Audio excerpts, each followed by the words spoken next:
Salut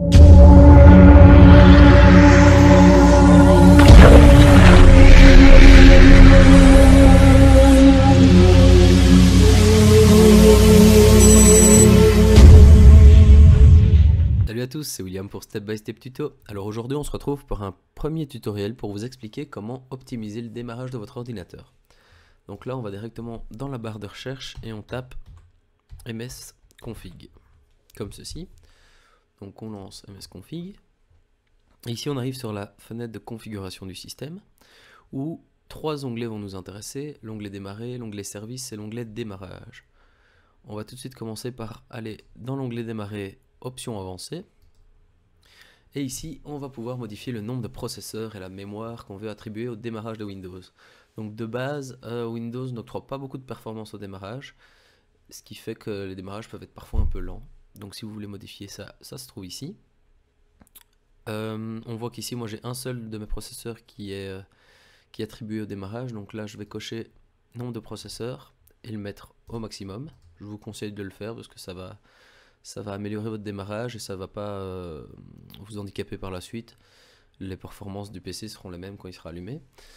Par contre, faites attention au piège ici. Quand vous cochez mémoire maximale, vous pouvez croire que toute votre mémoire va être attribuée au démarrage, que ça va foncer et que ça ne vous posera pas de problème par la suite. Mais il faut savoir que quand vous cochez ceci, oui, votre mémoire est allouée au démarrage, mais une fois l'ordinateur allumé, vous perdez une partie de votre mémoire. Moi je sais qu'avec 8 Go de RAM, je me retrouve avec 5,6 Go utilisables plus ou moins. Donc vous perdez quand même une bonne partie de votre mémoire utilisable. Donc voilà, ça peut être intéressant si vous avez vraiment beaucoup de mémoire ou que vous n'utilisez aucun logiciel qui ne prend des ressources. Mais sinon je vous déconseille de cocher ceci. Donc voilà, on fait OK pour appliquer. On peut passer tout de suite aux services. Donc les services, pour ceux qui ne le savent pas, ce sont des petits logiciels qui tournent en fond de tâche. Donc on ne les voit pas, mais ils peuvent tout de même prendre pas mal de ressources. Et donc ceux-ci, c'est tous ceux qui sont lancés automatiquement avec Windows. Donc je vous conseille, avant de chipoter là-dedans, de cliquer ici pour masquer tous les services Microsoft, histoire que vous n'alliez pas décocher des choses importantes pour Windows et que après votre ordinateur bug dans tous les sens.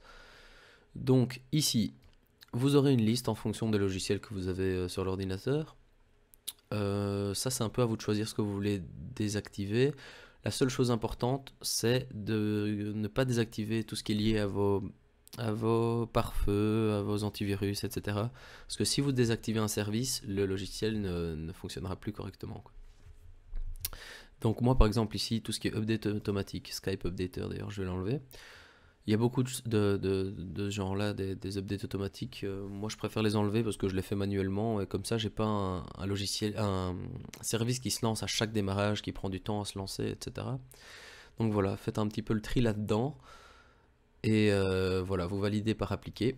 Ça va déjà aussi augmenter la rapidité du démarrage. Et ensuite, l'onglet démarrage qui reprend tous les logiciels qui se lance automatiquement. Donc ici on est sur Windows 8, c'est pas la même chose que sur le 7. Sur le 7, c'est exactement la même interface que dans les services. Donc une liste de logiciels à cocher, à décocher en fonction qu'on ait envie qu'ils se lance ou pas. Ici, dans Windows 8, il suffit d'aller dans Démarrage, ouvrir le gestionnaire des tâches, et on a une liste comme ça. Moi je trouve qu'elle est moins bien que sur Windows 7, mais bon, voilà, on fait avec. Donc ici, voilà, on peut voir tous les logiciels qui sont de base dans cette liste. Tous ceux qui sont désactivés, c'est ceux que j'ai désactivés moi-même, que je ne veux pas qu'ils se lancent automatiquement.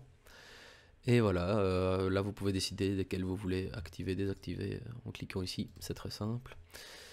Voilà, c'est terminé pour ce tuto. Je vous ferai un deuxième petit tuto pour vous expliquer comment ajouter des logiciels dans cette liste. Parce que tous les logiciels n'ont pas un paramètre qui permet de lancer automatiquement le logiciel au démarrage, donc je vous expliquerai comment faire, c'est très simple. Voilà, c'est fini pour celui-là, à la prochaine.